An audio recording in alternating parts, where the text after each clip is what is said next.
God, I wish y'all could see what we talk about when we not on this mug, man. What's good? It's your boy, Pat the Designer, back at it again, as always. And we got the squad in the building. Yeah. Jordan, JC, Mr. Media himself, What's up, sitting y'all? up front. What's going on there? You know? Always in the building, as always, the super producer Joel Holt and the Dominican stallion himself. Oh, snap. Papi C-Dub always showing love in the building, man. Hit that like button, subscribe to the page, leave that 5-star review. Y'all know what to do. We got a lot to get into on today's show because the Chicago Bulls may be doing the full-on reset. Oh, dang time. It's about dang time. We've been talking about this for a while. Is Vooch going to be on the move? Also, got a report from Darnell Mayberry that the Chicago Bulls are open for business when it comes to DeMar DeRozan and Zach Lavine as well. And got to talk about the Bulls youth movement that could be coming. All that and more in today's episode of the Windy City Breeze Sports Talk Daily. Hit that like button, subscribe to the page, leave that 5-star review. Y'all know what to do. What's going on, boys? Everybody good? Everybody good? Feeling good, feeling great. You're optimistic. Optimistic? Oh, really? How many games will you watch this year? Over under, Joe. Over under Over 5. I will watch. What? 5 games. So Even it's a half a massive season. uptick in games for Joel. I'm 40.5 should have been the number. I watched 2 games last year. That's horrible, Joe. That's not even an I didn't improvement. even go to the games last year because I went the year before that. I went You to a number of did. You games. did go to a bunch of games. I went to too. a few games. Yeah. So there you go. I've been there. I know what's going on. I'm hip. He sound like Cam. I'm hip. I know what's going on. I'm hip. Hey man, let's jump into this opening topic because we do have interesting report from Matt Moore. As I had this tweet pulled up here it is. Matt Moore talking about the Chicago Bulls. He said the Bulls are known to be looking to move Nikola Vucevic along with the never-ending Zach Lavine saga. The Caruso trade both helps and hurts those efforts because Caruso's contract was a quality lubricant, don't like that word, for teams willing to take on those contracts. That's nuts. Which now isn't available. Is Vooch going to be on the move? And I think this is the reason for this question that I think that, the Bulls want to do a lot of stuff.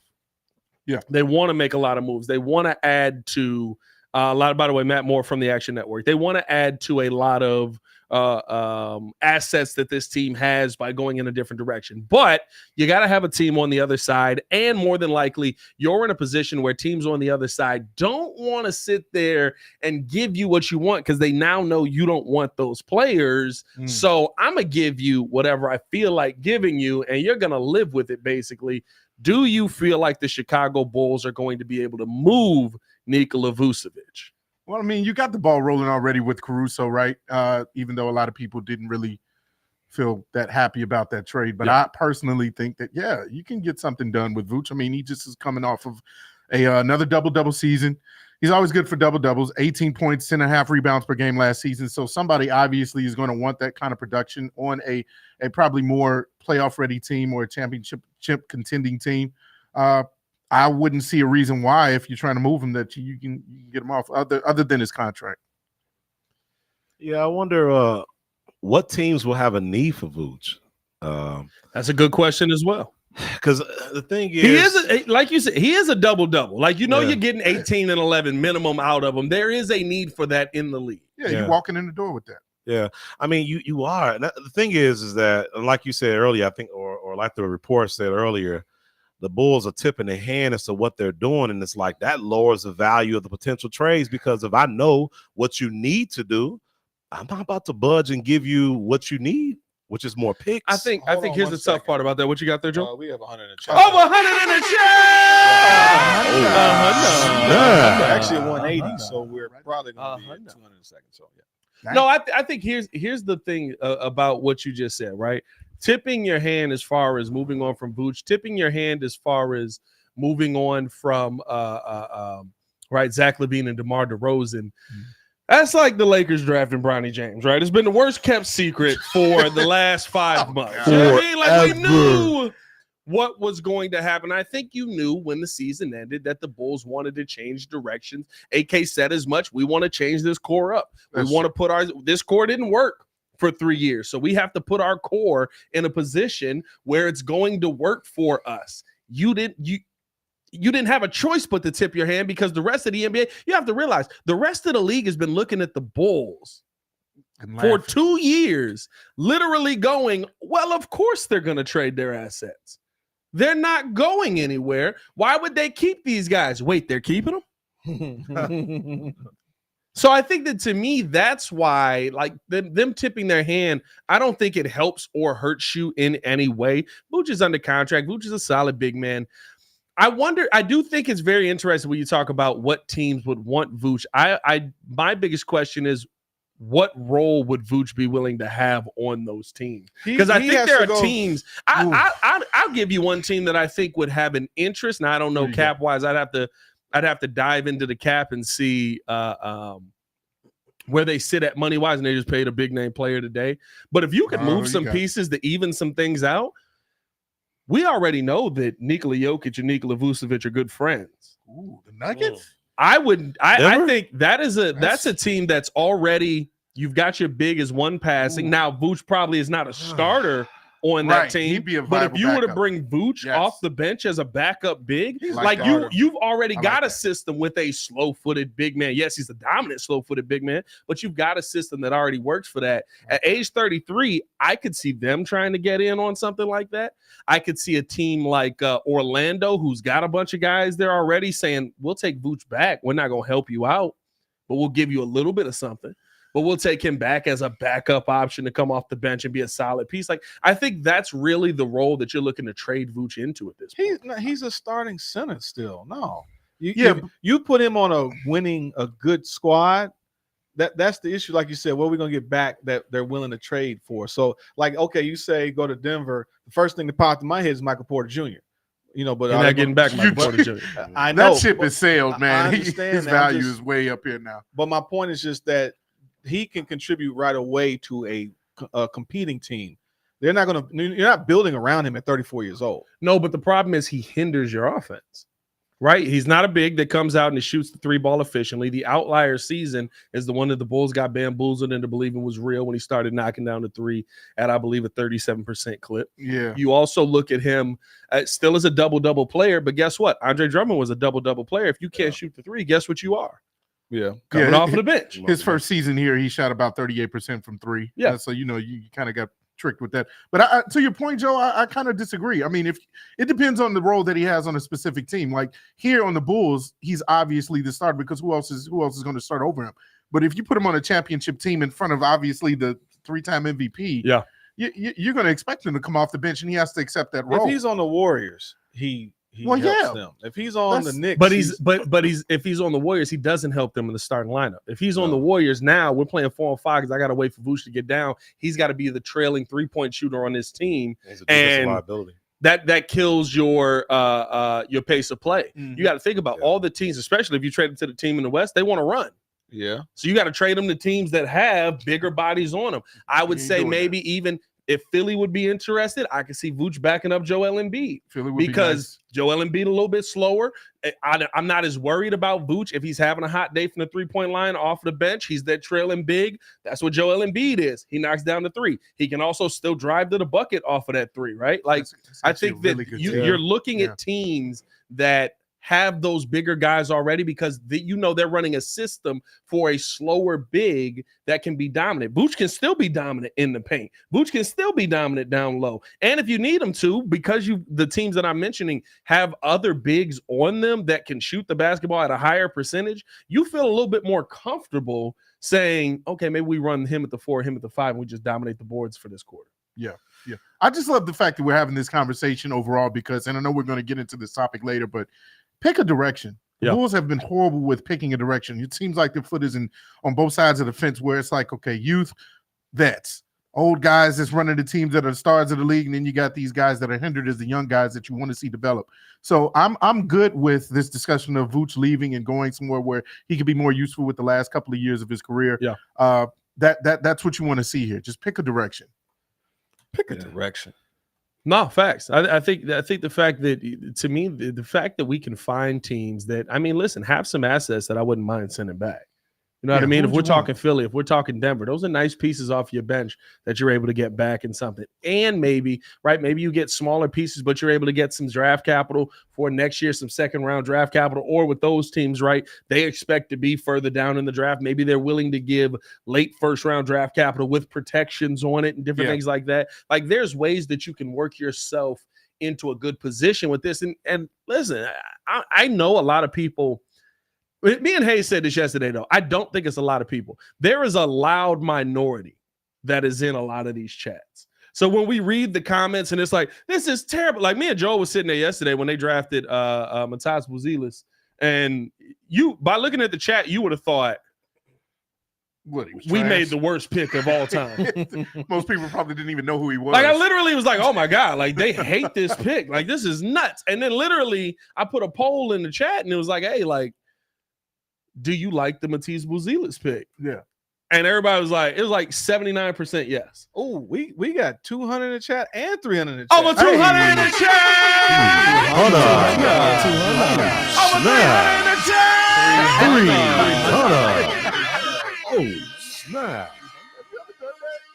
Hey, but what do you think about one day we had when DeMar DeRozan hit the game winner, we went from 300 to 1,000. Literally, wow. So I had to go from 300 to 1,000. I did every single one. Nice. Okay. All right. Cool. Hey, what do you think about if? Okay, so Victor Wembanyama is a center. Yep. What if we move him to the 4? I mean, Victor basically could play point guard if we're being honest. Like, right. You can move him wherever you want. Vooch and Victor on the floor. Vooch and Victor. Who you gonna get back? Keldon Johnson. We need a big. I'll take Keldon Johnson. You're not going Zach. Big. I'm not even worried about going big for big, to be honest with you at this point, because it's like, like what we're going to talk about with the youth movement. To me, you're just trying to get the best package back available. Right. Like, I don't care if it's big for big. I don't care if it's. I don't care how it works out. You know what I mean? But well, if that's the case, can I interest you in Mo Bamba? No. No. Anybody? No. All right. Just say, Mo Bamba been in the league, what, 6 years at this point? Yeah. The best part about Mo Bamba is the song. Dang. That was a fire song. The best part about Mo Bamba is the song, bro. I got O's calling a young Shaq West phone. I don't either. Where's Ali with the mug? Sorry. I apologize. Hit that like button. Subscribe. I think my brother said he helped put that together. I think my brother. Yeah. Yo, Shaq West. Hey, that song's a banger. That song's a banger. He's a trash player though. He's horrible. Oh, yeah, he's horrible. No, he's not good at basketball. You know, I wouldn't. All right, well, never mind. But yeah, Vooch is what, number 28. So he's number 28 in PER and for centers. Yeah, which is pretty bad. And so you theoretically have the third to the worst center in the league as your starting center. So you're not really going to get true value. But here's the thing. That's why I said you have to trade him to a team that feels he's more of a backup, that feels he puts you in more of a position to. I've already got my starter in place. I can build this up. I'm building out a stronger lineup. I'm giving, because what Vooch brings is what Andre Drummond brought Joel Embiid that I think people underestimated. That made me tired. I ain't gonna lie. Anybody else? Yeah, anybody else get a little winded on work? I ain't gonna lie. I was a little winded. I'm a little winded. I start a cleanse tomorrow. An 8-week cleanse. Mr. Meaty's working on his health right now. Hey, so, listen, I gotta. How many steaks? I don't know. None. You can go full steak and go into. You can actually go next steak. Friday. We're gonna probably break the steak. You could go full steak and go into ketosis. You'd be good. But Boots for Ayton. I saw that too. I was thinking about that. Here's the thing. Well, yeah, I guess I'd take a chance on it, but I don't like him. But Portland doesn't have anything to play for. You'd have to send Zach and Vooch to Portland. Perfect for Aiden and somebody else. Perfect. Kill two birds with one stone. Just get them out. Why am I fighting this? But no, it wouldn't work contract wise. No, I think here's the thing though. You want a team that's looking to do, and I don't know if people remember this when Andre Drummond was the backup on Philly. Yeah. Andre Drummond was giving Joel Embiid 15 minutes of real time, not game time, but real time breaks. Yeah. Like there were games where I'd watch and I'd be like, did Joel Embiid get hurt? Because Embiid was on the bench that long. And when you have players like that, a lot of times you do have to sit there and say, okay, we know that this guy can get hurt. We know that this guy has a propensity to get tired later in the games. We want to keep him healthy. We want to keep him strong, all of that. So we're going to go out here and we're going to get a starting big that basically comes in as our second unit starting big and plays real minutes. I think that's the type of team that you're looking for to move Nikola Vucevic to if you're going to move him. You're right. You're right. I'm not gonna lie, Joe. You kind of intrigued me though with this Portland Trailblazers roster. They have a slew of big men. Slew. I mean, outside of they got Nurkic over there. They got Jeremy Grant. I mean, they got who else is? I just saw they got Blanton. They got a few names actually. You're probably holding on to Jeremy Grant. You're probably holding they just got on Clingan, to. so you know. Some moves. They did just get Donovan Clingan. Which means that Robert Williams. I'll say this. They're probably out on Aiden. I just don't know if I'm in on Aiden. But you don't need him. No, exactly. You just want something. Yeah. Oh, snap. Yep. But you know, I think but you're looking at him to be a defender. You don't need him to be like he's not good at that. But that's not his skill. He's not good at it. Is he like a jump? He's an offensive player. He's an offensive big that can't shoot. Well, we got the new guy. We got Modest. And he's not big. But he's like a 3. He's a 4. He's a 3-4. 4-3. Dude, what do you want me to do, man? No, I'm just saying. What do you want me to do? No, listen, this is the thing, bro. Like you tell Joe, no, the idea is not going to work for these reasons. He'd be like, well, I thought of an idea. Ain't nobody else put no ideas out there. I didn't hear you put ideas. Throw a fit. You know what? Actually, I didn't think about this. Robert Williams III is on that team. That's a pretty good guy. I know he's injured, but I mean, you talking about? I don't want that one. Nah, I'm cool. 26 years old, really? I'm cool. Is that the guy from the Celtics? Robert Williams III is basically dead. That man's foot decayed. I give up.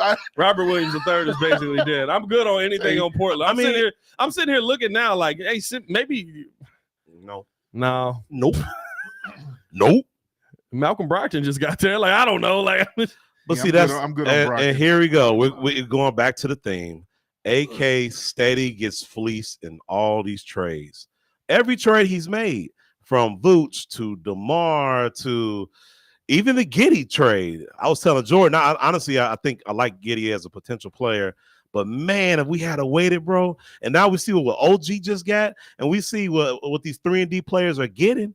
Yo, we could have gotten at least 1 or 2 picks. You sort of changed my mind on that, because I know initially we were talking about the fact that age gap probably made the reason why you didn't get nothing back other than just person for person. But yeah, I feel like maybe if he would have done a little bit better of a job, he probably could have got some picks back.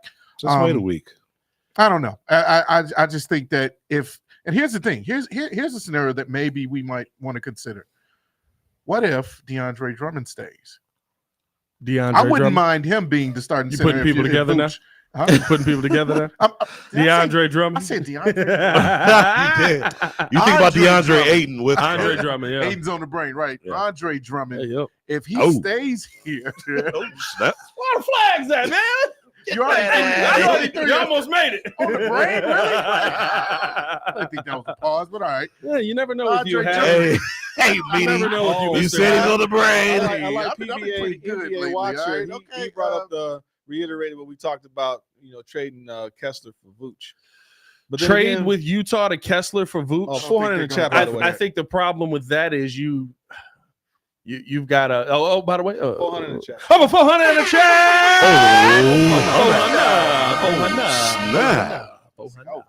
The problem with that to me is now they're doing what you did with Giddey, or now you're trying to do what you did with Caruso with Giddey, and what are they playing? I don't think Vooch is that level of player. I don't think they're going to go for that. I don't think Utah will go for that. I like the idea of it. Shout out to PBA NBA watcher. So but I pulled up some information. Let's see, what did I pull up here? I wanted to show the roster as it stands, and I have that information. Damien, Give him a sec. while Joe's looking it up, Damien, I've been seeing these trades that you've been putting in the chat, man. You've been having some dream trades. First, you said Vooch for Luka. Now you said Vooch, Lonzo, and DeMar. Oh, Damien be all over the place. But if you look at Damien, the come on, active roster as it stands, so like Zach is old. He's got a $43 million contract hit this year coming up. Lonzo's $21 million. You got Vooch with $20 million. He's under contract until next year for 2025, 2026. Kobe White's under contract. That's his rookie contract, so he's going to end up probably getting re-signed after 2 years. What's his rookie contract? Kobe White. Kobe White's already re-signed. Just kidding. So Kobe White's already re-signed. There's a $12 million cap hit this year. Thanks, Joe. Josh Giddey's a got to restricted re-sign free Josh agent. Giddey. Got to re-sign him. So I mean, that's the big. Those are the big contract numbers. And then they showed also a cap hold for DeMar. So they didn't $42 million for DeMar. Jesus. Patrick Williams would be a restricted free agent, but they got an extension. What was it, $14 million extension or something? They got a qualifying offer for $13 million. And then you got the rookie, by the way, I wouldn't go over. Matas Buzelis is a $5.2 million cap hit. Drummond is $4.4 million. So, I mean, the big ones is DeMar. But this is the thing. You're not re-signing Drummond. Drummond's leaving. Torrey Craig is opting out. You're stuck with Javon Carter, unfortunately. Like there's some names on there that right now, cap-wise, things may end up working out. Stuck with Javon Carter? Oh, that's a guaranteed contract, baby. That is a fully guaranteed contract. But I think when you look at trying to move Vooch, right? You're just trying to create more. I think we're going to talk about the youth movement, but you're trying to create more opportunity for your young guys. I don't think you're looking to get back a starter. You probably want a starter back, but I think what you're looking to get back is possibly some draft capital, more than likely late first round, early second round draft capital. Yeah. Maybe some role players that are going to be easy money to get out from under heading into next offseason, right? You're not looking to sit here and trade Vooch away and recoup a 21-year-old starting center that you're like, get out there and play. Yeah. I shouldn't say that. You are looking to do that. The likelihood that it's going to happen is very minimal. Yeah, I'm not seeing that happen at all. Unless, can I interest you in Ben Simmons? No. Okay. All right. He don't even got a song about it. He don't even got a song written about it. All right, yeah, well. That ship is said a long time ago. Well, actually, he might have a song written about him. Can we count that Kendrick song for him as well? They not like us. Instead of fan, we call him a band. Oh. Hey, let's keep it moving along. Appreciate y'all tuning in and showing love. Hit that like button, subscribe to the page, leave that 5-star review. Y'all know what to do. If you haven't hit the like button over on the YouTube side, please do so. We love the push that it gives the show when you hit that like button. If you haven't hit that retweet button over on the Twitter side, come on now. Y'all already know. Can't let them likes dictate where this show goes, because we never know with that. It's a dangerous place over there, man. Stay safe in these Twitter streets or X streets or re-X streets. It sounds worse and worse. Let's keep this thing moving along, man. The Chicago Bulls are open for business per Darnell Mayberry of The Athletic. The Bulls are looking to change things around. And I mean, listen, that's pretty much what the entire first conversation has been around the Nikola Vucevic trade. But we haven't heard that the Bulls are just kind of trying to get everybody out here. Darnell Mayberry says that the Bulls are open for business with DeMar DeRozan and Zach Lavine emerging as free agency wild cards. He quotes a couple of things that AK said yesterday in his post-game press conference, talking about you prepare yourself, but you just don't know who's going to be available in free agency. Once we know that, we'll be able to tell teams more. He also said that he takes his role of reshaping this team very seriously, and tonight was an important step in that direction. As I've said, everything is on the table. I want fans to know that we're committed to the process of building a team for long-term success. We've made some initial changes this offseason, and now our focus is focus shifts on Friday. I said shifts. SHIFTS. On Friday to free agency. We can't predict exactly what's going to happen, but we're determined to strengthen our roster. My question to you boys is what is the likelihood that you place that we see a full-on rebuild? Or retool. I don't know. No, this probably a rebuild. It better be a rebuild. No, this a rebuild. You trade all these months away, this a rebuild because you probably winning 30 games next year. What is the likelihood that we see a full-on rebuild from the Chicago Bulls where they blow the entire core up? That space on that was crazy. The space on that was crazy. Yeah. I will admit to that. I will. Give me a second. Oh boy. Dang. Yeah, you gotta go pick that up. Yeah. Go ahead and throw it on yourself. Double flag. Oh, triple flag. All right. Okay. So I only got one question to that. Is Jerry Reinsdorf still the owner of the Chicago Bulls? Jerry Reinsdorf is still the owner of the Chicago Bulls. You're probably going to see one of those three guys still on the team. That's all I'm going to say. Somebody didn't listen to Daddy. What? Huh? Somebody listened to their father, the dad. Somebody listened to Daddy. Oh, told them they wanted to stay competitive, and someone's like, "No, we're making some changes." Why's your hand up back there? What's going on back there? 500 in the chest. Oh, 500 in the chest. Over 500 in the chest. 500. Oh, snap. Appreciate you. I thought you were like asking for help. Yeah, Like I gotta answer. he called himself Daddy. I don't like that. I thought that's what was going on. Yeah, back I'm there. sorry. That's a little questionable, Joe. He put his hands. He put his hands on you. You just like this. Oh yeah, me wrapped up, man. like this. Hey, Why your shirt off? You know what? hey, but you know what, man? This Go is ahead. what I'm thinking. Like, all right, we know what's gonna happen. It's the same run of the mill. We need to sell tickets. That's it. Yeah. We don't care at what cost don't it takes. I don't necessarily care if you win. Yeah. Just sell out my arena. This is Jerry Reinsdorf talking to the team. This is your conscience. This is your conscience. This is what he wants you to do. He just wants to fill the seats. It's all about the money. And at the end of the day, we'll never be fully competitive because of the fact that they're too afraid to tear it fully down. The only time this really happened is when Krause was here and he tore down the dynasty. That was it. But are you in a position where you have to tear it fully down? That's the question. It's about selling hope.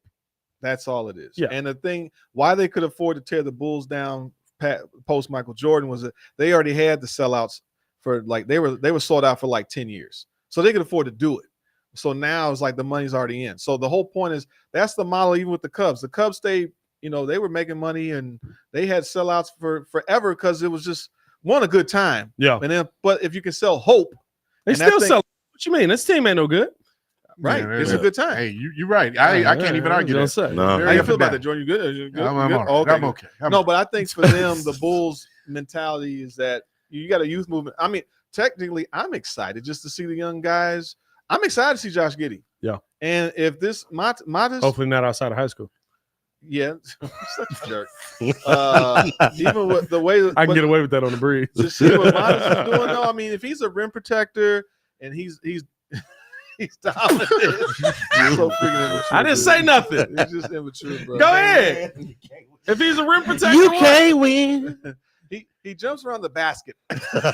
He does very well, defending the basketball hoop. Oh, snap. And That's a lot of eggshells today.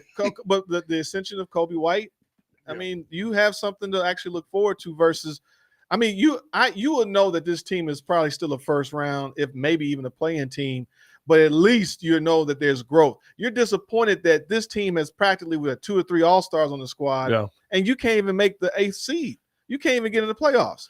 That to me is deflating. Why I didn't want to watch the games. I didn't want to go and see them because they're underachievers. At least I got a chance to see this team might do something. I think this is the part where I say, do we need to see a rebuild though? Versus a retool? Versus a retool. If This Kobe is a White rebuild. continues to make strides in the right direction, are you rebuilding? Well, No. you get fortunate because you're building around Kobe White now. Yeah, but that's he's not a already made- that's he's what I'm already saying. made a This is not a rebuild. Kobe White's gotten to a point where you say, okay, Right. we believe in him enough to build around him. You have Josh Giddey on the team. That's a rebuild. I think that Josh Giddey is because a rebuild is like you're tearing it down. You want to lose next season. The same starting 5 is not the same ever team. make That's a mistakes. rebuild. That's a retool. No, retool is you're retool is you take some of the players off the team that don't fit, and you put other players on the team that do. The guy that you were building around was Zach Lavine. He's leaving. Well, if that's the case, the rebuild started 3 years ago. Then okay, but we're rebuilding because retooling. Now you're not retooling because now you're building. You're talking about getting rid of Vooch, Demar, and of course you're going. I understand. I'm not even worried about it. But you're talking about moving on from your big three right behind you, and the new guy now is going to be Cody White, right? So that happened last season, though. Right. So we already made an building the squad. No, but now we got a new rookie retooling, and around we got a new point guard. You're putting who's already been good around in the career. He's already been good in the league. That's what I'm saying. Like the piece you're building around now is the new guy. Is Kobe White. Correct. So that's a rebuild. So Kobe, no, it's not. He's already on the team. How's that a re? All right, I don't know. But anyway, you're saying no. I got you, Joe. I got you. The whole thing out. That's called rebuilding. A rebuild is what San Antonio's doing. Wemby.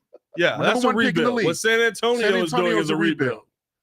The Bulls aren't going to do that. Right. The Bulls are going to try and put new pieces around what Kobe White is, the step that Kobe White took last season. What you're going to do with that is you're just changing the pieces around. Like that would be like saying when the Cavaliers swapped out the whole team halfway through the season, they rebuilt. Like, no, we knew we were building around LeBron, and they put different pieces around LeBron, and he ended up taking those pieces to the NBA championship.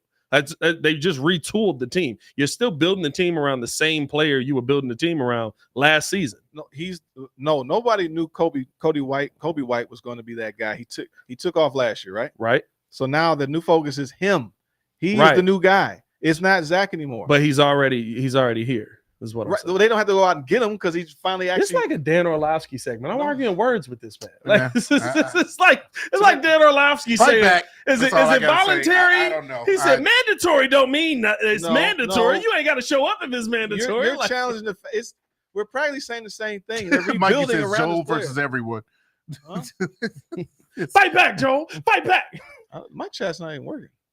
Anyway, I had to refresh mine too. I ain't gonna lie to you, but no, I think that Restream is tweaking right now. But here's the one thing for me. The reason that I say this is more of a retool because you have a piece that you know you're building around. Yeah, and I do think that you're still going to keep some of the same pieces that were on this team, right? You're going to keep Io. You're going to try and build around that. You hope you're going to keep Io. I don't know.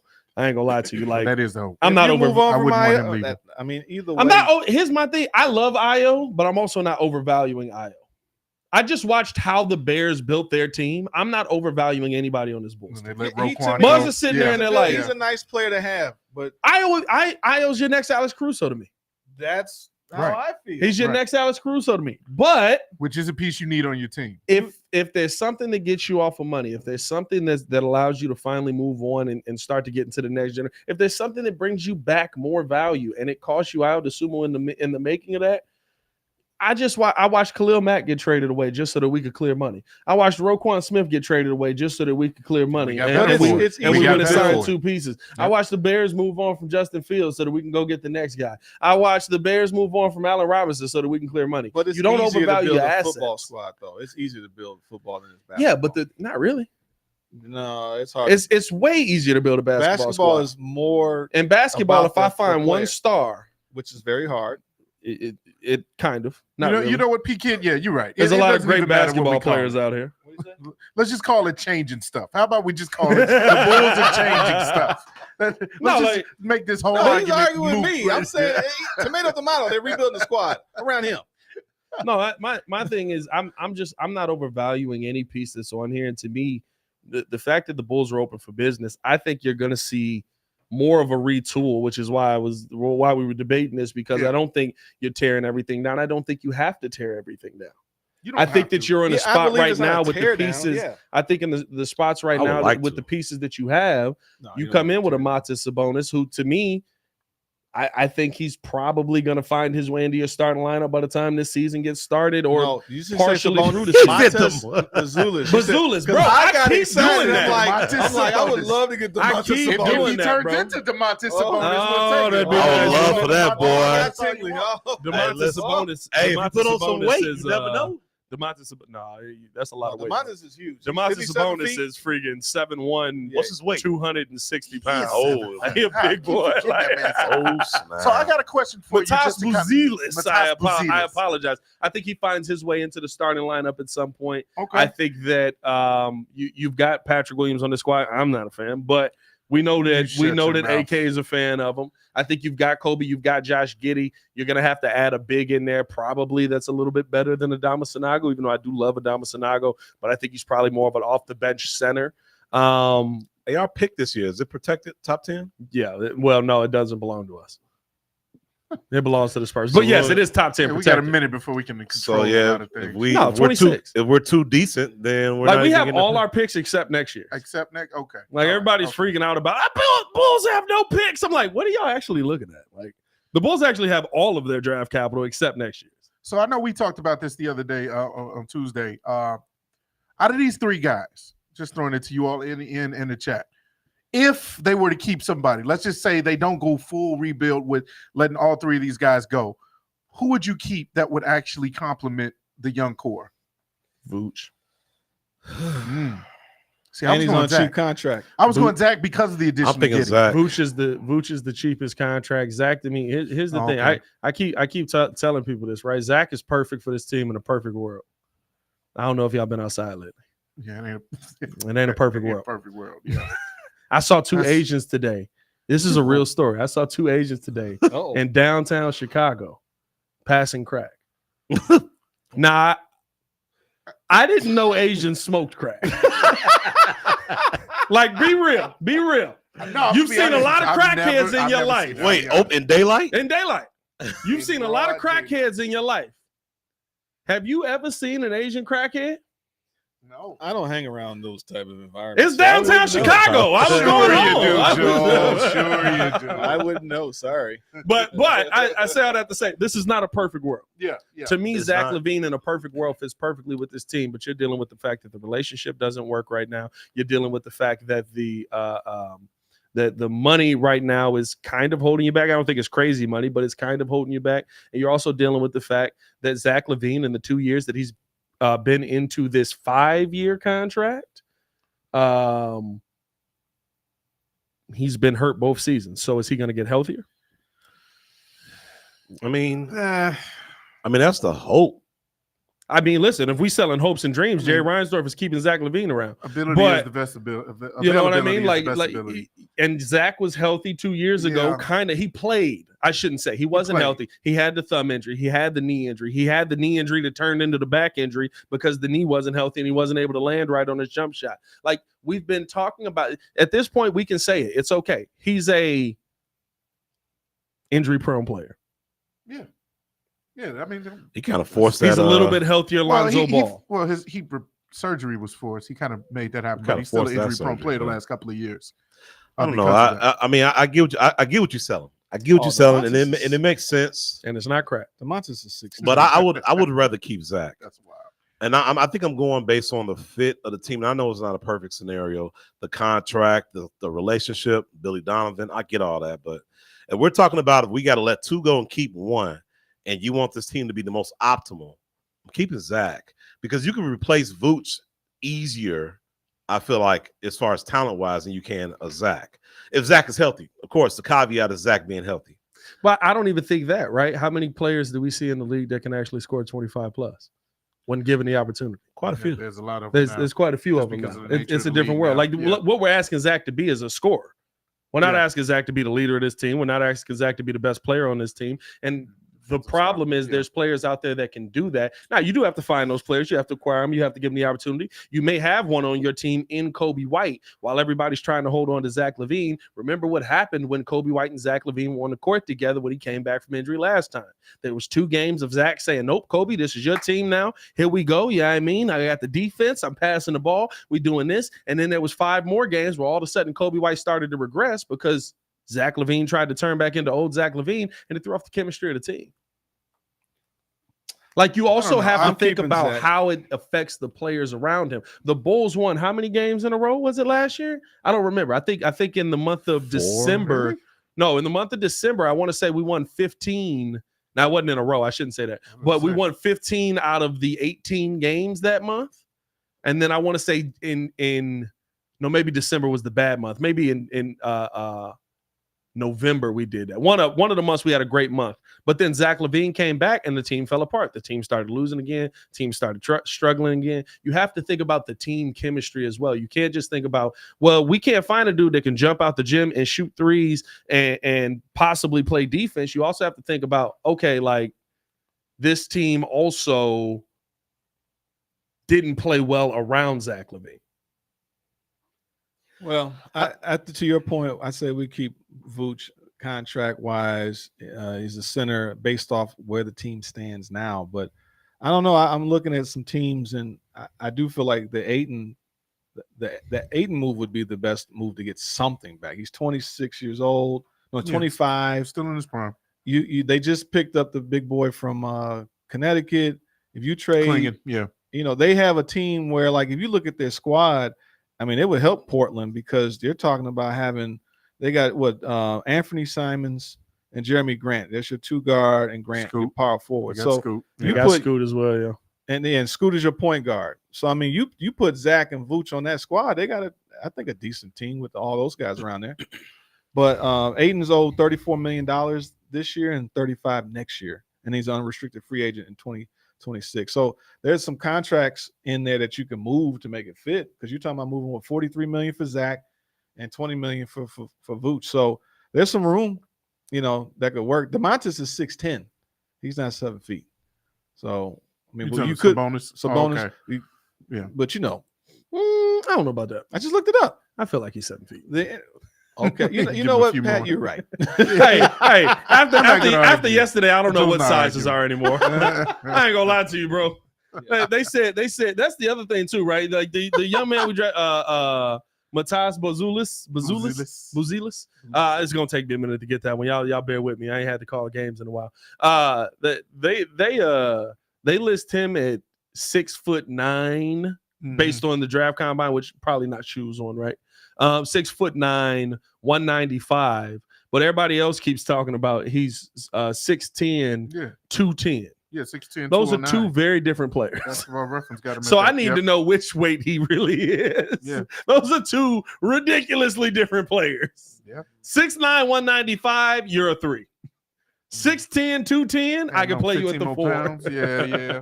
Because now it's like, oh, well, if he add 10 pounds, he's 6'5", or he's 6'10", 220. Now you're a solid power forward. Mm-hmm. You add 10 pounds and you 6'10", 205, you still a 3. Would you say that Zach is a top 15 shooting guard? Out of all the shooting guards in the league? Yeah. In the league last year. When healthy. Say he's healthy. Say he's somewhat healthy. 65 games, Zach. 65 games. Zach. Is he a top? He definitely is. Is he a top 10 shooting guard? Sure. 15. He said 15. Top 15 shooting guard? Top 15, definitely. I feel like he cracks top 10. No. He can. Top 10. He don't crack top 10 to me. I'll give you 15. Yeah, I'll give you 15. But if he's considered 15, and we already said based on PER, Vooch is 28.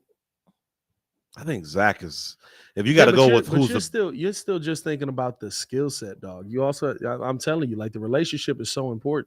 If I hate being on the basketball court with you, we're not gonna play well. Well, I think he more so hates the coach more than Billy. anything. I don't think the issue is tarnished with the players. players. Listen, if I hate the dude that's telling me what to do on a basketball court, it's probably not gonna go well. Oh, by the way, we got 600 in the chat. Over 600 in the chat. 600. Yeah. He's sitting there right now. 328 over on the YouTube side. 275 over on Twitter. Shout out to y'all. Almost half and half. Let's go. Yeah. Let's go. A little half and half in my car. I am half and half, technically. You are. Yeah, I mean, that's kind of how we got here. That's kind of how we got here. But no, I just think, to me, like, you have to speak to the fit. Yeah. You have no choice. Yeah.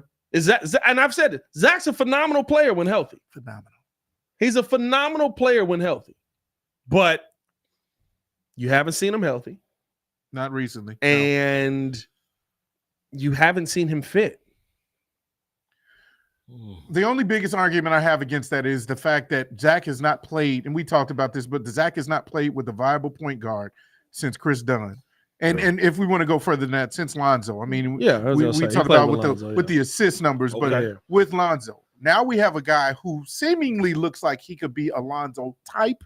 I'm not saying just like Lonzo. I'm not going crazy. I know he's not good on defense. He doesn't have the shooting prowess that Lonzo has. No, you can't back off of that. You said that man is Jason Kidd. Look here, man. You did say J Kidd. Hey, we have had some horrible basketball takes on this show over the last few weeks. That was a crazy take, right? Once he turns this into man Jason said Kidd, Zach Edey. Oh, he went home with an Edey chubby yesterday, boy. I tell you that right now.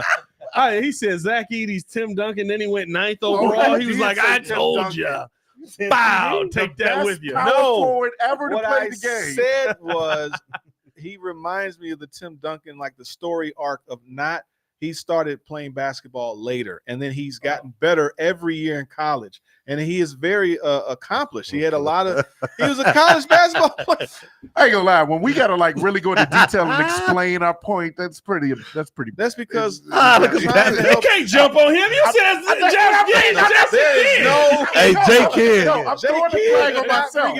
I'm saying like flags on all of y'all. It's flags everywhere. Happy Flag Day. No. Yeah, J Kidd might be worse. That's a stretch. But you know what? To Jordan's point, J Kidd ain't worse. Yes, it is. He said Zach Edey reminds me of the greatest power forward of all time. Jason Kidd is a phenomenal point guard, but nobody would say he's the greatest point guard of all time. Hey, but you know what? To Jordan's point, if Zach is healthy and Giddey is the type of point guard that can do the stuff on offense that that Ball was able to do. Yeah, push the ball. Zach was a top 5 shooting guard when that happened. Yeah. Top 3, really. If you all right, around that, around that time. Oh, we go there. Hey, we argued whether or not Devin Booker was better. Really good takes. Kid, get healthy. Can't say Kid ain't got bad takes either. Now, come on now. Kid a lot better on basketball takes than all right, I'll give you that. I'll give you that. Kid does have. We can kill Kid for his football takes. He will be slandered for the rest of his day. Let's move on to that last topic. Hey man, Sorry, appreciate. That's the wrong topic. There, hold on now. Wait a minute. We just got stuff popping up out here. Appreciate y'all tuning in and showing love. Hit that like button, subscribe to the page, leave that 5-star review. Y'all know what to do. What a terrible finish to a topic. That was 3 of the worst takes I've heard in my life. Is Tim Duncan. And his is the least of the egregious ones. Like C-Dub game with the least bad. Hey, that was a decent one. I mean, he was the 3rd best shooting guard in the whole NBA at that time. Before Lonzo got hurt. Before Lonzo got hurt, he was top 3. You can argue top 3. Who were the other 2? Well, at that time, what was it? That was 2021. Brad Beal, Donovan Mitchell. Brad Beal. All right, let's get up out of I mean, but this final topic. I mean, honestly, at that time, Brad Beal was cold. That's nuts. That's absolutely nuts, bro. Okay. All right. That's insanity. What else we got? I don't even know anymore, dog. What the chat agrees with me. The chat agrees with me. The youth movement. For some reason, Restream is tweaking, so we can't put the super chats on the screen, but I do see it. Apparently I can like a super chat. That's pretty cool. Io Vooch and a 1st round pick swap for Gaff, THJ, and Hardy. No. That is not no. I would love that. Appreciate the super chat, but I'm good. I am good. Daniel Gaffer's good for one reason, and we know it, right? He's with Luka. Oh yeah, Luka makes like Luka's making him phenomenal. Wait a minute now. Daniel Gaffer was nice here. Listen. Good Luka's player. turned him into Tyson Chandler. Player, but Luka is turning him into exactly what Tyson Chandler with Jason Kidd was. Yeah, that's true. You're gonna kill me. It's true, Jason Kidd. Don't you? What if Giddey turns into Luka Magic? Come on, man. Okay, that's the worst one. Right, that's the worst one. I'm trolling. That was a troll. I'm trolling. Jesus Christ. I'm sorry, guys. I'm gonna roll with you. Oh, God. I'm gonna roll with you, dog. Now you know it's a bad take. Now you know. Never mind. No. You're still talking about a 6'8" point guard that's a triple double. The measurables are there, but I'm joking. He's not a good shooter. Hey. He can get better. Like LeBron wasn't a good shooter when he came in the league. He got better. He became a killer, actually. bro. Luka, I'm joking. I'm just rookie saying, year. Am I mistaken on that? Did Luka average 27 his rookie year? But there's a spectrum of a triple. No. That's You all in I'm the saying. spectrum, Yes, dog. No, there's there's a no spectrum. Yes. There's Luka and there's the rest of these mugs. Man, average 27 and 6. How many triple double guys? No, I got you. But Luka's also bigger than that. I mean, he's Luka weighs a lot more. Yeah, Luka got that's a beer grown league man weight. that came into the league. He's still a beer league. That's hilarious. PK has said, I get sick one day and y'all ruin the basketball segment. Yep, that's right. See? Get That's well what soon, happens. bro. Miss you. Oh, That's what God. happens, Y'all PK. takes been so bad. We lost 20 people, I have 30 the people. power. Yeah, dang it. All right, let's finish this show off, man. Appreciate y'all tuning in, showing love. Jesus Christ, help me. What do we finish? Oh, the youth movement in Chicago. We've talked about a lot of these trades. We've talked about people, the Bulls looking to go out there and move on from some of the big name pieces on this team. Mm-hmm. Are the Bulls fully committed to going all in with the youth movement? And that's the biggest question with all of this, right? The conversation that we're having. And I think the youth movement right now, talking about Josh Giddey, you're talking about Kobe White, you're talking about P. Will, Matis Sabonis, Jesus Christ. Matis Vucevic. I don't know why I keep going Sabonis. Because it just sounds like DeMarcus. You're saying all Lithuanians you're saying it quick. Are all equated to being European dudes. I don't think he's Lithuanian. Is DeMontis Sabonis Lithuanian? No, you are lumping all of them together, and that's wrong, Pat. He just wanted to be mad at you. Actually, he's Lithuanian American.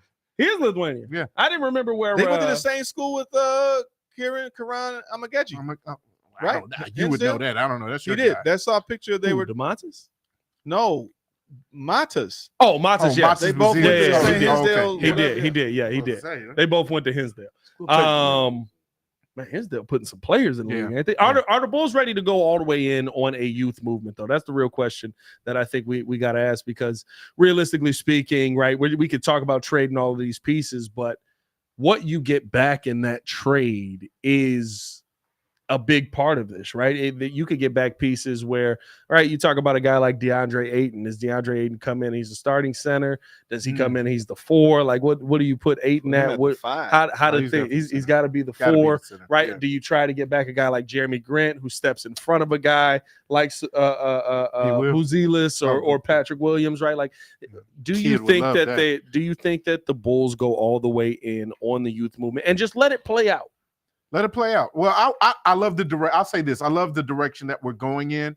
I feel like it would be a good idea for them to go full on youth. You love the players. I feel like they complement each other well. You're talking about the ascension of Kobe White. You're talking about the ascension of Ayo probably filling that defensive stopper role that Caruso had. You're talking about Giddey that needs to be that tall point guard that we probably haven't had in a while that can distribute and, get transition buckets. You're talking about Matis Buzelis, who I almost said DeMontis too, who, by the way, I had no idea ESPN had him projected number 1 pick. He was as top recently 5. as last year. He was supposed to be a top 5. He was going to be the top 5 this year. No, he's going to be the number 1 overall pick last season. Number 1. He was on I'll take it. What's Kenny Beecham's show, the new show they got, Run the Numbers or something like that. No disrespect to Kenny. I love Kenny's show and Pee Wee the Plug and all of that. Yeah. But he said that on there, if I shot the ball better, I'm the number 1 overall pick. Absolutely. Yeah, he took a dive when he was with the G League this year. That's great. But the team was bad the fall too. to 11. What's that? I think the team was bad. G League Ignite was terrible this year. They were horrible. They were horrible this year. Yeah. So I mean, that kind of took a dive on. But hey, what I'm saying is, you have the potential to have a really good young core that you can build off of. You have players here that have already taken an ascension in the league, like Giddey and Kobe, who have shown that they can actually, make improvement. So yeah, this youth movement, I'd say keep it going. Trade all these old guys out if Jerry allows. And my question is, what? Forgive me even for asking, but what is the actual scheme that we're supposed to be running? Like, what is Billy Donovan doing? Is it some type of? Well, he's always said push the ball, keep so just an up tempo push. Like, what is, like, it's not the triangle, it's not the this, it's not the Princeton. Like, what is his scheme that we're supposed to, like, the players have to fit what he wants. What does he want? I think he wants exactly what he got. He wants a point guard that can run his offense. He wants what we had in the beginning. They kind of play a little. He wants to run and gun. He wants to take it off of the rim. He wants to get downhill. He wants the offense to be fast paced. The offense is 28th in pace of play last year. The Bulls were. He wants a point guard that can run his system. Think about every system he's had. Right when he got Russ out of there, they got Chris Paul. When he got Chris Paul out of there, they had Shea for a year. And then I think they drafted Giddey his last year there. Josh Giddey, you mean no, Giddey was drafted when we got here. So his first year he was gone, they drafted Giddey. Yeah. But Shea was there, right? Like he wants a point guard that can run his system. He wants shooters on the wing. He wants to be able to he wants run a small ballish kind of squad. I would think he would try to imitate like a team like Indianapolis, the Pacers. Which that's a big team. They have the best pace. Yeah. But I mean, you're talking about a team like that where clearly the point guard is that guy, and he's controlling this is turning into a tall team here. I mean, if you got Giddey at 6'8", we're getting some height on the squad. 6'10". I mean, the short guy would be Kobe at 6'6", right? 6'5", 6'5", 6'6". I mean, it's his hair out. With his hair out, he's 6'8", yeah, 6'9". That's not bad. I would see, to me, then you go for Aiden.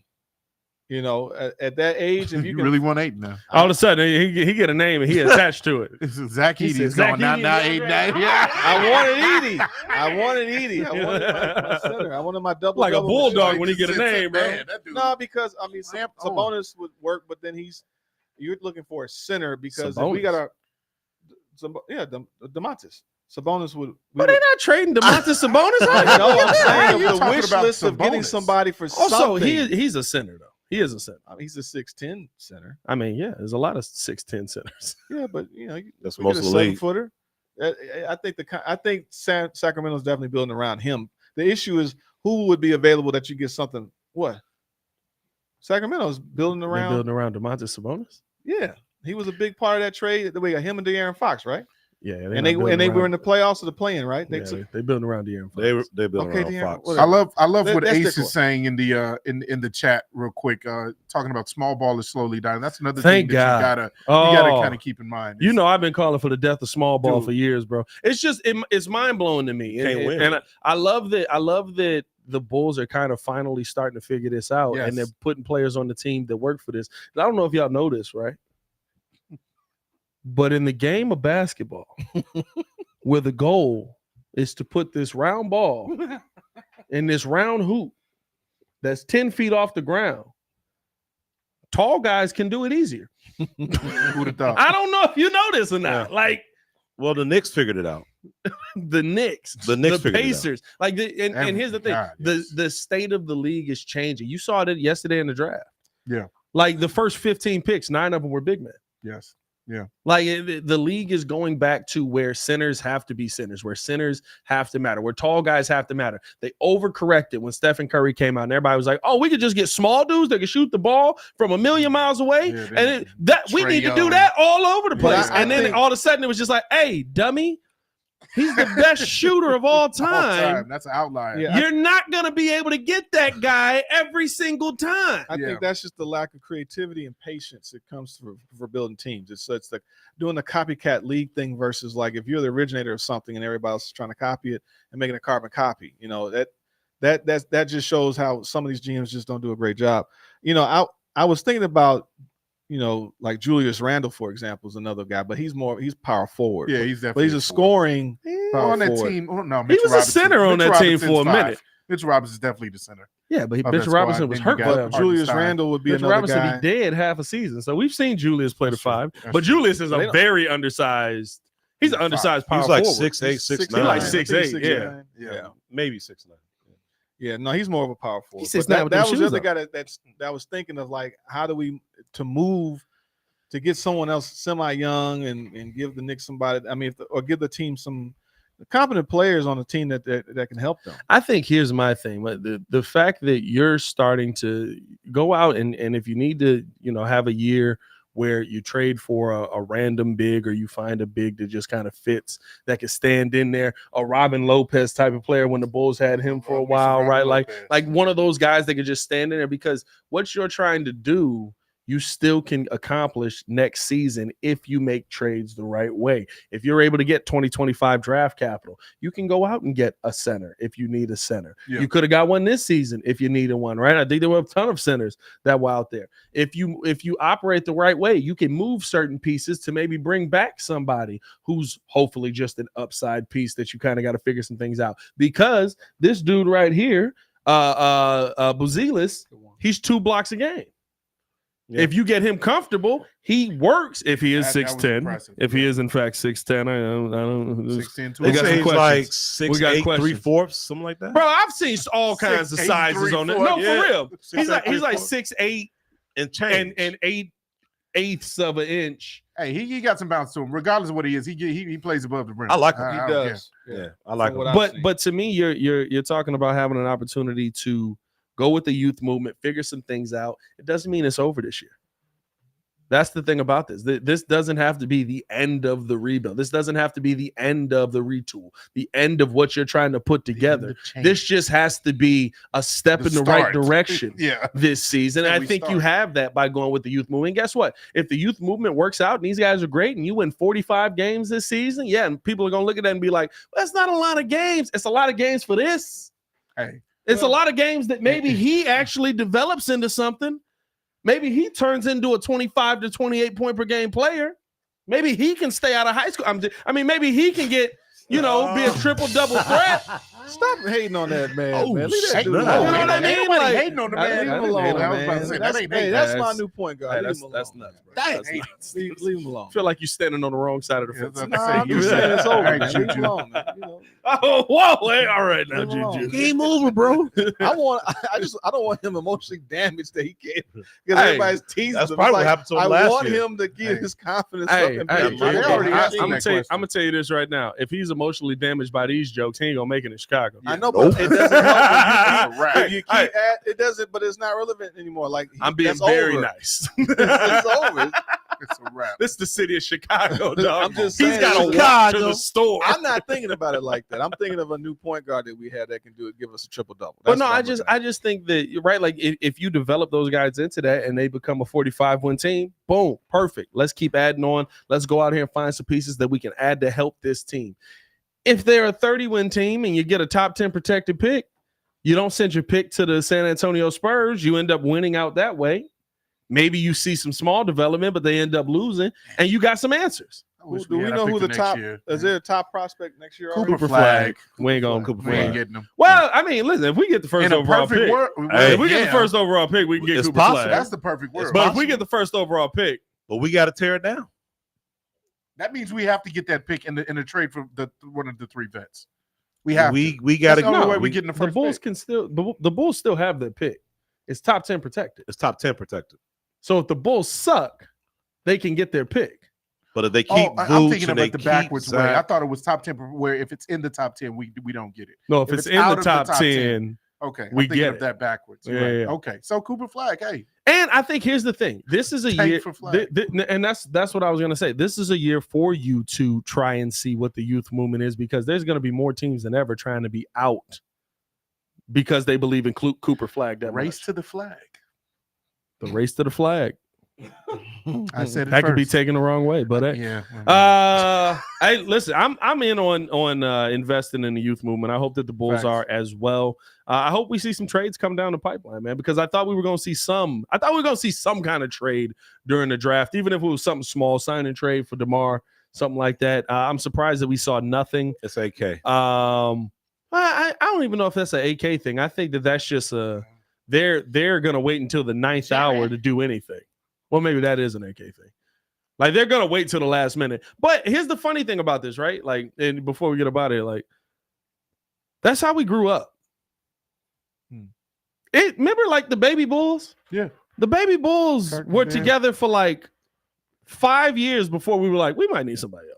Which Baby Bulls? Kirk and Eddie and Tyson. Bulls. Either one. We didn't call them the Baby Bulls. We called Jamal Crawford. Actually, Jamal Crawford. Baby Bulls were Tyson Chandler, Kirk and Ben Gordon were also the Baby they Bulls. were also they the weren't Baby that Bulls. long. I'm saying it wasn't 5 years. That's all. Before they got Derek. No, I'm saying was before that- they got Derrick Rose. Was that the Bulls That was slogan, or was the- that I'm the saying white? that was the Baby Bulls as well. That wasn't the Baby Bulls. They That were. was a Kirk It was Heinrich the Baby blew out dang. Bulls. I'm just trying to help. It's No, no, it's not. Wasn't the Baby Bulls. It Baby Bulls was it was Tyson Chandler and Eddie Curry because they were They were literally- also the Baby Bulls. Those were the Baby Bulls. Hey, which one had the slogan? Hey, the kids can play. Is that the White Sox? That's the White Sox, Okay. dog. I This couldn't man in remember. a whole other sport. I couldn't remember which slogan it was. Oh, that was the White Sox. Yeah. But no, I think here's my thing. Like, this is what we grew up watching. Teams weren't built in a day. That's true. Dog, like Marcus Pfizer was not good. Oh boy, that Trash. It's more That about man. And we I'm re-signed Marcus Pfizer just to be sure Yes, that that he we could wasn't do. good. Yeah, We were like, We played him at small forward, by the way. maybe. You realize we played him Dang at it, this small guy forward. sucks. it's about growing with the team. We don't have a problem growing with the team if there's like potential. To your point. Yeah. So the first iteration of Baby Bulls and the second set of You Baby included Bulls, Tyson Chandler in it? Tyson Chandler and Eddie Curry were the Baby Bulls. They played with Eddie. They played with Kirk Heinrich and Luol Deng and Duhan. Chandler stuck Hey, around. Chris They Duhan. traded- I think Eddie got traded They got traded to later. the Knicks. No. Yeah. Kirk Heinrich was drafted in 2003, y'all. Yeah, Ben Gordon was drafted in same year 2004. Dwayne Wade and all of them was. He was in What that year was draft. Curry traded? He Eddie was Curry got later. traded in like 2006. Yeah, because Jay Williams got hurt, and Jamal Crawford and all those guys. That was that iteration of Baby Bulls. Anyway, either way, That's not the big because that's the Brad Miller, Ron Artest. Them wasn't the Baby Bulls. No, Ron Mercer. Ron Artest, Ron Mercer Brad was, Miller, Jamal Crawford, Was Eddie Jay Robinson? Williams. No, Eddie Robb. wasn't Jay there. Williams That was only there before for 1 that. year. Jay So- Williams was only there for 1 year. He But got that was drafted in what, 01. 2001? 01. That Yeah, was that was, Yao that was Ming. 2 years. Yeah, 1 year. He was done after. No, I'm saying like those Bulls were together for 2 years. They broke that team up in 03. right. That's how they got all the picks for 03. The baby, right. But my point is that either way, it's watching a team that you want to grow with. Yeah. I mean, like we grew up with the Michael Jordan Bulls from all that time, and then they grew and they became champions. Yeah. We didn't get I mean, the Kirk Heinrich squad did pretty okay. They kind of fizzled out, and then they got Derrick Rose, and then it became a rebuild. They got over Derrick Rose off luck. Didn't we get D Rose off the One- season? We won like The 40, Orioles playing. 45 games or something. I think it was playing. 1.7% Oh, for sure. Yeah. I mean, of course, chance, yeah, 1.8% yeah. chance. No, the NBA gave them to us. Oh, for yeah. sure. Yeah. We 18 appreciate years, it. 18 years to the day, though. 18 Wow. years The draft? ago yesterday, the Oh. Chicago Bulls drafted a I Chicago remember kid. I was picking up my Derrick math. Yesterday, Rose. the Chicago Bulls drafted a Chicago kid. So Man. 18 years apart. So are you? So what you trying to say? So what I'm saying is, who's from Chicago that we gonna get? That's what they did for Cleveland. Cleveland. there's a chance. Derrick Rose 2.0. No, I'm not saying. Oh, that. it needs one. Derrick Hey, Rose. listen. I just hope he's as good as Joe King. Like that's so like give me. That's the ceiling. I don't have star. I don't think I anybody mean, he's in the this draft 11th is a pick. star. It's not like he's the top 10. I said I Still, think you can work with 11 pick. That was Klay Thompson was 11 pick. Sure. I'm just saying the expectation shouldn't be a top 10. If he was potentially No, a number here's the one thing. I was I- looking up the big board. if They he had can, him if he number can 3. find, I'll say this: if That's he can true. find his shot, he's a star. Oh, 100%. They had him number 3 did. on the Tankathon. If he You know can what? find His his shot, he's a star. intangibles is going to make him a top. He's at the end of the day, he's going to be like a top 3 player in this draft because his intangibles, I the thought stuff you were that's about to built say the within, word. you Whoa, can't whoa. teach. Look at this. So the big board for Tankathon, they had Nikola Topic number 1. He ended up getting hurt. He Reed tore his Shepard. ACL. Reed Shepard was 2. He went He 3. went 3. Matas Buzelis was 3. He dropped to 11. Stefan Castle was 4. Donovan Clingan was 5. Ron Holland 6. Yeah. And then the 2 French guys, Zachary Risacher was 7, and Alexander Sarr was 8. Yeah. And then your boy Dalton. You can't Knecht even was throw 9. a French accent on Alexander Sarr. Like he talked like he from the hood. Yeah, I was about to say. That was your top 10, Rod Dillingham. But our guy was number 3. Yeah. And No, for us to he get has him- potential. I'll No, take that. here's the thing: if he can find that shot, if he can knock down his shot, the sky's the limit for the kid. Sky's the limit. Like everything I said, Seriously. like me saying, like I'm basing it off of what I see now. I don't know if I see a star. I still think you need a star, but if you go with the youth movement, Kobe White can be a star. The Utes. Honestly, and you ain't going to like this one. Uh-oh. You son of You're not going to like this one. a- I just know it's not true. Patrick Williams. You doggone right, Calvin. Thank you. Say it louder for those in the back like P Kid. Pat Williams P Kid can possibly Be a star. No, man, where's the credit? Why? Why?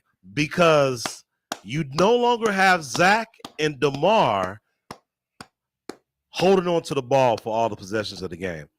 And not the credits, not the credits. Listen, I got a valid point here. Honestly, every time you've seen Pat Will, Speak on it. I got you back. Double credits is nuts. Double credits is insane. Speak is in this show, right?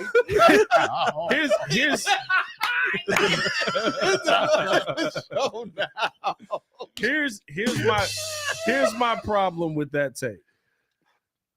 Yes, was Patrick Will put in a position? I'm with you, bro. Was Pat Will put in a position where he instantly became the 5th best player on the team? 100%. Yeah, the 5th best player. Yeah, but for sure. Like he was the 4th overall pick, and then they was like, let's bring all these other dudes in. But where's the dog at to say I'm a step up? But this is my problem. Everybody always says, well, he don't get shots, and yet every time we replace him in the lineup with somebody else, they impact the game more. They get shots. Why do they get shots? Torrey Craig. Yeah. They don't get shots because somebody calling plays for them. They don't get shots because somebody running the offense for them. They get shots because they're following the shots up. They're doing whatever they can to make an impact so that they can prove that they're supposed to be on the floor. Why do we love Jimmy Butler? Jimmy Butler got on the floor for the reason of everybody else was dead, honestly. But Jimmy Butler got on the floor and literally was like, I'll guard LeBron. Yeah, defense. Yep. I ain't worried about it. Oh, the ball's in the middle. Bow, there it is. Let's go. Foul. Oh, throw the ball up in the air. I can jump up and go get it. Jimmy used to jump out the gym. Yeah. Jimmy used to jump out the gym. I've never taken credit for this publicly, but I remember like when Jimmy Butler caught an alley-oop one day and he dunked on. So I forget who he dunked on. I want to say it was Tristan Thompson. I think he dunked on Tristan Thompson. But the Heat, like Nate Robinson threw him. It might have been the Heat actually because it wasn't the Cavs yet. Tristan might not have been in the league yet, but he caught an oop versus somebody. And I remember watching it live, and I said, hey, I think Jimmy Butler might be one of the better players on this team, and we're not playing him. Like it was like he had it was his best game as like a second-year player. Like he had like 11 points. He played phenomenal defense. Like he was balling. And then they threw the ball up to him, and he went up, and I'm talking about he sat on Buddy's head. Like it was crazy the oop he caught. And I literally went, and he might be one of the best players on the team. Was that on Chris Bosh?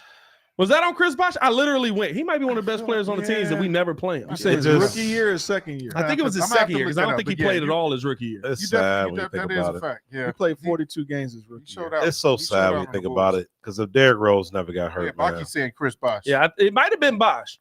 But I remember I had the picture, like when he did it, this back in the day when you had to like go find the picture on Google, say that mug, email it to yourself, download it to make it a screensaver. I had that picture on my phone for like a year and a half because I was like, nah, Jimmy Butler gonna be him. He that dude. And then all of a sudden he started being the defensive dog, and then everybody left, and it is what it is. But one-handed oop on Bosh. That was the one-handed oop. Yeah, everybody remember it. I see. That's and what's funny is at that time, everybody kept saying the Bulls need a shooting guard. That's all we needed. So we got Rip Hamilton. That's all we needed.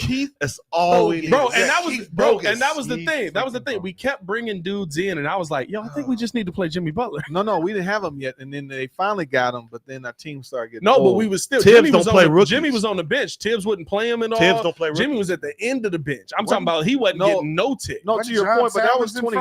We talking about 20. John Salmons was in front of 2011, 2012. That was the year Derrick tore his ACL. John Salmons, I remember that. Salmons was nice. He was okay. I think he come from Philadelphia. John Salmons had a hot month and a half, 2 months. I ain't gonna lie. John Salmons had a time where he was on fire. But they traded John Salmons before D Rose won the MVP. Yeah, the year before. No. Yeah. 2011, 2012 2011. Bogans was our shooting guard. Bogans, the year Rose won the MVP. Salmons played in the Boston. I know Salmons played in the Boston series round. I know he did. And that was 2009, 2010 was his rookie season. No, yeah, he right. We had Keith Bogans after that. Yeah, we didn't get Jimmy till that the team was already pretty much at peak because 2010 is when we were number one in the East. Jimmy comes in 2011, and then Rose is hurt. What 2012? 2012. Yeah, but we still he came back. We still made the playoffs. But he kept that's the game versus the Cavs. But my point is like the peak, the strength of that Bulls team at that time we have been trying to find a shooting guard. By the time That's they all we almost needed. had it figured out, We had a Jimmy shooting is guard. when our guys get hurt because we didn't have a long run with But the squad. but the problem is, instead of rebuilding around Jimmy, you went and got him D Wade and freaking Rondo. Like instead of rebuilding around like the actual shooting guard that you needed, the guard you wanted. Like they said they didn't think we could build around. No, they together. literally. That was one of the dumbest moments ever. I don't know why we went down this memory lane, but they literally were like, we don't know how to build around him. It's like, They said we what want to you go just say? younger. Let's get D Wade and No, Rondo. they literally just like, we don't know how to build around Jimmy Butler, so we're gonna go a different direction. So because y'all suck, we gotta get rid of a dude that went to the NBA Finals twice Trash. and went to the playoffs every year since he left you. That is what it is. Let us know in the comments below. Do you feel like the Bulls should build around the youth movement? Do we got a Jimmy Butler on this team? Do you? We do not. Well, maybe I am. Maybe I am. Yeah, not really. Hey, I think he a dog. How you say his name? How you say his name? Matas Buzelis? Yeah. Oh, you think he a dog? Oh, he think got he some a dog dog. in him. He got some dog in him. I I think mean, he's he's from here, so He got some dog in him. You can tell That might. This could be one of them. Some of the parts, like an old Piston squad, even the 03 Pistons, That were don't really work. good teams. I mean, they've won. Those teams have won. That once. Even each one of them have won one. No, the Pistons won twice. Pistons won once. No, I'm talking about the Isaiah Pistons won twice. That wasn't a sum of the parts thing. That was it was. to a Isaiah degree. Thomas is arguably he- the third of greatest course point he's a guard of great all time. point guard. Yeah. I was just will you work with me here? I'm just saying No. that we have you have a Like a player and then circle everybody fitted to else a is around square. them. No, but I'm just saying even the Warriors in a sense are built kind of like that squad. Great point guard, great shooting, defense. I mean, you got a guy that would sacrifice offensive game to play defense and block shots and be a disruptor. My point is, it could be one of these type of teams that you're building a team that's a greater of the sum of the parts. But two of those teams had superstars on them. They had a superstar. You still need a superstar. I want one. You still need a superstar. That's my thing. But was the Pistons really the Chauncey Billups squad? No, like that's the only superstar? one. I mean, but it can be done. Yeah, and they couldn't repeat it. That was Larry Brown. Hey, Larry Brown quit. hopefully the youth movement can No, manufacture that a was star. coaching. That's That all went I'm from saying. Larry Brown to Flip Saunders. That changed that whole thing. Yeah. But it can be done. I prefer a superstar, of course, Yeah, but give me the superstar. it could be done. Hey, I go based on the 10-year stretches of the NBA where the same dude continues to be in the NBA Finals usually.